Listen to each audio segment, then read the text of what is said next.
The station we find ourselves at today is live, to live in a way that draws people to Jesus. What this commitment means to me is spiritual, ethical and relational. I think for me it is to be a person who prays and seeks God, who loves God even though I can't understand all that God is, who is open to being changed by God and to be a better person in the world. Clearly, knowing God is a crucial part of a life that is lived to draw other people to Jesus. Being open to talk about my faith, what it does and is for me, and not being ashamed of that even when others struggle to appreciate it. And I think that for me, living out this life is often encapsulated in what John Wesley, the founder of Methodism, replied in a question about what he would do with these people called Methodists. He said, "I would make them virtuous and happy, easy in themselves and useful to others." I think if we're to live in a way that draws others to Jesus, then being good, happy and kind to ourselves and useful to others is not a bad starting point. I also want to say that I think there's an inherent dilemma in being Christian and drawing others to God. I can live the best way I can, but ultimately it is God who does the drawing, not me. My simplest hope is that I don't put others off.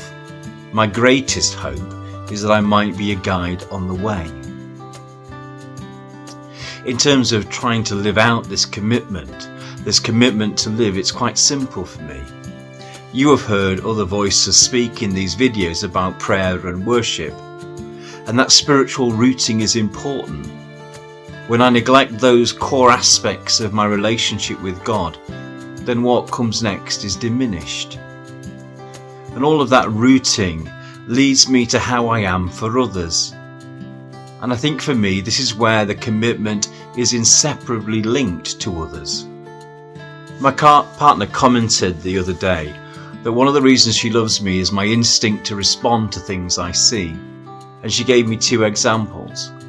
On one occasion, we'd been in the supermarket and the woman in front of me couldn't afford all the little extras that she had in her shopping, just 3 simple things.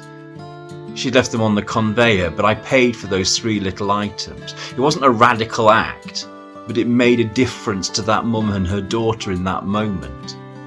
And then recently we were in the Kindness Cafe in Todmorden, somewhere we'd never visited before. I read the info about the cafe, how they provided volunteering opportunities for those who were living with addictions, and that they also tried to make food available for those who couldn't afford it. And they did that through a pay it forward scheme.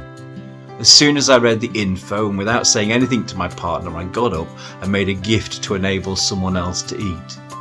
I could do those simple acts because I was fortunate enough, and am fortunate enough, to have the resources to do so. But I also do them because I think that's the Jesus thing to do. And I hope it shines a light on the way that Jesus calls us to be.